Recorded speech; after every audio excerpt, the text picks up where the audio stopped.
आप में से बहुत सारे बच्चों के साथ ऐसा है कि उनका जो एक तरीके से शैक्षणिक पृष्ठभूमि है वो बहुत अच्छी नहीं है। पहले बहुत अच्छा ना तो उन्होंने 10th में किया, ना 12th में किया, ना ग्रेजुएशन में किया। एक कैटेगरी में तो ऐसे बच्चे हैं। बहुत सारे बच्चे ऐसे हैं जिनका शैक्षणिक पृष्ठभूमि बहुत अच्छा है, मतलब उन्होंने 10th में भी बहुत अच्छा किया, 12th में भी किया, साइंस बैकग्राउंड से रहे, या फिर आपने IIT किया, या फिर आप बीटेक कर रहे हैं। कोई भी पृष्ठभूमि आपकी हो सकती है, या तो आप मेडिकल कर रहे हैं, किसी न किसी एक आप बड़े जो है प्लेटफॉर्म में जाकर के पढ़ रहे हैं। एकेडमिक लाइफ बहुत अच्छी रही, आप यूनिवर्सिटियों में अच्छी यूनिवर्सिटियों से पढ़ रहे हैं। दो कैटेगरी के आपकी स्थिति हो सकती है। एक हो सकती है कि आपकी शैक्षणिक पृष्ठभूमि बहुत अच्छी नहीं रही, और दूसरी हो सकती है कि आपने शैक्षणिक पृष्ठभूमि बहुत अच्छी आपने व्यतीत की है। कई कारण हो सकते हैं, हम कारणों में नहीं जाएंगे। यहाँ पे मैं एक बात आपको बताना चाहता हूँ, आपकी शैक्षणिक पृष्ठभूमि जैसी भी रही हो, है ना, वो आपका पास्ट है। आपका पास्ट अच्छा रहा है या बुरा रहा है, लेकिन आपका प्रेजेंट तय करेगा कि आप आने वाले समय में क्या बनोगे। जो आप वर्तमान में जी रहे हैं, यदि आपने पहले पढ़ाई नहीं की है तो अभी मौका है, इस मौके को भुना लीजिए। सुबह उठ करके 5 बजे जो आप पढ़ते हैं ना, ये आप मान कर चलिए कि ये मील का पत्थर साबित होगा। अभी यदि सोने में टाइम व्यतीत करोगे तो पहले आप चाहे जितना भी पढ़े हों उसका भी कोई काम नहीं आएगा। दरअसल कॉम्पिटिटिव एग्जाम इंडिया में बिल्कुल अलग तरीके से ही पूरा सिलेबस है, पाठ्यक्रम है, चीजें हैं, चैलेंज ही अलग है।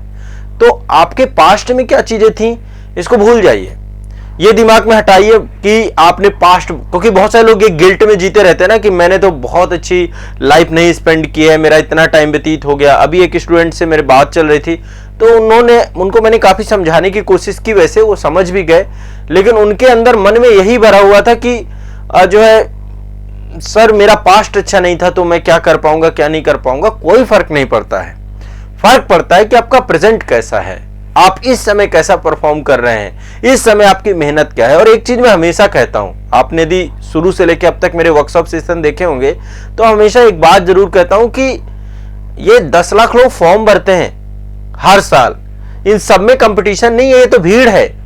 कंपटीशन यदि कुल मिला के देखें तो 10% लोगों में मुश्किल से होता है। जो टोटल का 10% निकालेंगे ना, उस पे आपका कंपटीशन है, और उनका भी 10% बहुत सिंसियर लोग हैं। आप सोचिए, लगभग यदि आप देखें 10 लाख फॉर्म भरते हैं, उनमें से 1 लाख बच्चे ऐसे हैं जो पढ़ रहे हैं, लेकिन उस 1 लाख में भी ऐसे कुछ हैं जो रेगुलर हैं, कंटिन्यूअस है, और ऐसी संख्या मात्र 10,000, 20,000, 25,000 है, इससे ज्यादा नहीं है। इसलिए बहुत ज्यादा घबराने की जरूरत नहीं है कि इस एग्जाम में आपको बहुत बड़ा कंपटीशन फेस करना है। ऑलरेडी बहुत सारे लोग एलिमिनेट हो चुके हैं, वो रेगुलर नहीं है, वो कंटिन्यूअस नहीं है, वो आज पढ़ते हैं कल नहीं पढ़ते, कल पढ़ते हैं परसों नहीं पढ़ते। इसलिए आपको सिर्फ एक ही कार्य करना है, वर्तमान को अपने अच्छा करना है, प्रेजेंट को बेहतर करना। आपका पास्ट कैसा था कोई फर्क नहीं पड़ता, अपने वर्तमान को बेस्ट बनाइए। सुबह से लेकर शाम तक मैंने पिछले सेशन में आपको एक शेड्यूल बताया था कि ये शेड्यूल आपको रखना है, और इस शेड्यूल के अकॉर्डिंग आप चलेंगे तो शायद आप कहां से कहां पहुंच जाएंगे। तो एक शेड्यूल तय करिए और उस शेड्यूल के लिए भिड़ जाइए। ठंडी गर्मी मत देखे, अरे अभी ठंड ज्यादा है, अभी सोना है ना, ये करेंगे वो करेंगे, नहीं, बिल्कुल नहीं। जो समय तय कर लिया आपने, उस समय के लिए अब आपकी मेहनत होनी चाहिए पूरी, कोई फर्क नहीं पड़ता है। तो जीवन में अपनी प्राथमिकताएं तय करनी है, और इस समय आपकी प्राथमिकताएं स्टडी है, पढ़ना है। अपना पास्ट को क्या सही करोगे, प्रेजेंट अच्छा कर लोगे तो पास्ट ऑटोमेटिक सही हो जाएगा, क्योंकि ये प्रेजेंट भी पास्ट में कन्वर्ट हो रहा है। तो इस समय पढ़ना आपको बहुत जरूरी है। कभी आप सिविल सर्विसेज एग्जाम को देखें तो यहाँ पे कोई बहुत ऐसा नहीं कि बहुत एक्स्ट्रा ऑर्डिनरी बच्चा जो है निकलता है। यहाँ पे सामान्य पृष्ठभूमि वाले हर बार के रिजल्ट में देखे एक्स्ट्रा ऑर्डिनरी की संख्या बहुत कम होती है। इसलिए इस एग्जाम में जो वर्तमान में पढ़ने वाला बच्चा है वो सबसे ज्यादा इंपॉर्टेंस रखता है। तो अभी तक क्या आपका जीवन रहा, अभी तक आपने किस तरीके से पढ़ाई की, उसका कोई फर्क नहीं पड़ता है। उसको अपने दिमाग से डिलीट मार दो, कोई फर्क नहीं है। फर्क पड़ेगा कि अभी आप क्या कर रहे हो, अभी आप सोने में टाइम व्यतीत कर रहे हो या पढ़ाई करने में टाइम व्यतीत कर रहे हो। यदि आप पढ़ाई करने में टाइम व्यतीत कर रहे हो तो फिर कोई नहीं रोक सकता आपको, फिर कोई नहीं रोक सकता। साल 1.5 साल की मेहनत आपको कहां ले जाकर के खड़ा कर देगी, ये इस एग्जाम को आपको समझना होगा। ठीक है, तो सोने में टाइम व्यतीत नहीं करना है, पढ़ाई को प्राथमिकता देनी है। थोड़ा सा तकलीफ होगी, थोड़ी सी समस्या होगी, लेकिन आप सोचो कि उसका परिणाम कितना बड़ा है। तो परिणामोन्मुखी बनना है आपको, परिणाम के अंतर्गत चीजों को लेकर के चलना है, और मेहनत और परिश्रम तो करनी है, ये सबसे बड़ी चीज है। ठीक है, खूब मेहनत करना है, खूब पढ़ना है और कोई टेंशन नहीं लेना है। ठीक है, तो सबसे बड़ी चीज यही है कि वर्तमान में यदि आप बेहतर परफॉर्म कर रहे हैं तो आप सिलेक्ट हो जाएंगे। और एक चीज और बता दूं, मैं हमेशा एक बात और कहता हूं कि लोगों को लगता है कि आपका परिणाम, आपका रिजल्ट जो है वो परीक्षा वाले दिन आएगा। मैं कहता हूं रिजल्ट आ चुका है आपका।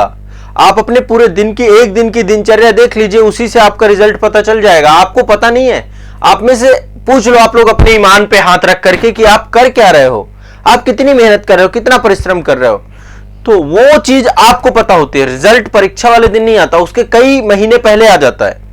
एग्जाम के 1 महीने पहले तो पक्का ही पता चल जाता है कि मेरा होगा या नहीं होगा, मैं मेहनत कर रहा हूं कि नहीं कर रहा हूं। देखो, होगा नहीं होगा वो तो भविष्य की बात है, मुख्यतः आप मेहनत कर रहे हो कि नहीं कर रहे हो, ये सबसे बड़ी बात है।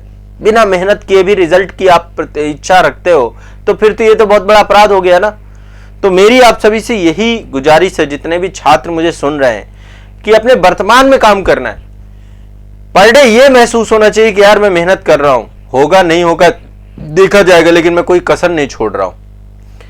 ठीक है, ये जो है आप लोगों को रखना है। बाकी यदि किसी को कंफ्यूजन होता है कि सुबह शाम तक की शेड्यूल क्या हो, दिनचर्या वाला वीडियो जरूर देख लीजिए। आजाद आईएएस एकेडमी के यूट्यूब चैनल पर पब्लिक किया है मैंने।